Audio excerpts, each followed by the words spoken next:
হযরত আবু হুরাইরা রাদিয়াল্লাহু তাআলা আনহু থেকে বর্ণিত, তিনি বলেন আল্লাহর হাবিব সাল্লাল্লাহু তাআলা আলাইহি ওয়া আলিহি ওয়াসাল্লাম ইরশাদ করেছেন যে আমি কি তোমাদেরকে এমন বিষয় আমি কি জানিয়ে দিব না যে বিষয়টি তোমরা আমল করলে তাহলে তোমাদের পরস্পরের মধ্যে মহাব্বত সৃষ্টি হবে।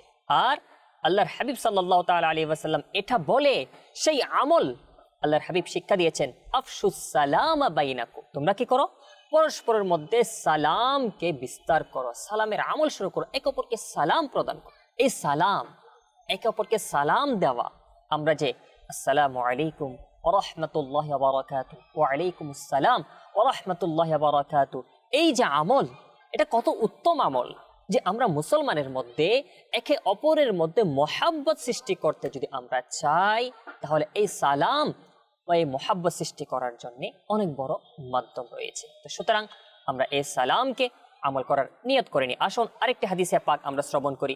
যখন আমরা এক মুসলমান অন্য মুসলমানের সাথে মোলাকাত হয়, দেখা হয়, তখন আমরা কি করব? তখন কি প্রথমে তার সাথে কথা বলা, কেমন আছেন ভালো আছেন এগুলো শুরু করে দিব? না, আমরা সালাম দিব।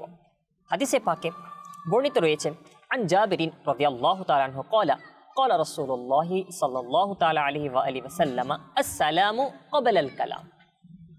আল্লাহর হাবিব সাল্লাল্লাহু তাআলা আলাইহি ওয়া আলিহি ওয়াসাল্লাম ইরশাদ করেন যে সালাম কালামের পূর্বে, অর্থাৎ এই যে আমরা কথাবার্তা বলি, আমরা যে কোনো কথাবার্তা যা কিছু বলি না কেন এর পূর্বে সালাম, অর্থাৎ সালাম দিয়েই আমরা অন্য কথাবার্তা। তো এক মাদানী ফুল রিসালার মধ্যে প্রায় 11টি মাদানী ফুল তিনি বর্ণনা করেছেন। আসুন এই সালামের মাদানী ফুলগুলো আমরা একটু শ্রবণ করে নিই।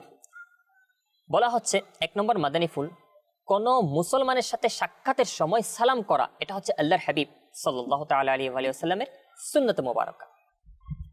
হযরত আনাস রাদিয়াল্লাহু তাআলা আনহু থেকে বর্ণিত যে আল্লাহর হাবিব সাল্লাল্লাহু তাআলা আলাইহি ওয়া সাল্লাম ইরশাদ করেছেন, হে সন্তান, যখন তুমি ঘরের মধ্যে প্রবেশ করবে তো তোমার ঘরের ব্যক্তি যারা রয়েছে তাদেরকে সালাম দিবে, কেননা তোমার সালাম প্রদান করা তোমার এবং তোমার ঘরের যারা পরিবারের ব্যক্তিগণ রয়েছে তাদের জন্য বরকতের কারণ হবে। পুরোটা সালাম আসসালামু আলাইকুম ওয়া রাহমাতুল্লাহি ওয়া বারাকাতুহু। প্রথম সালাম দানকারী ব্যক্তি অহংকার থেকে মুক্ত বলা হয়েছে।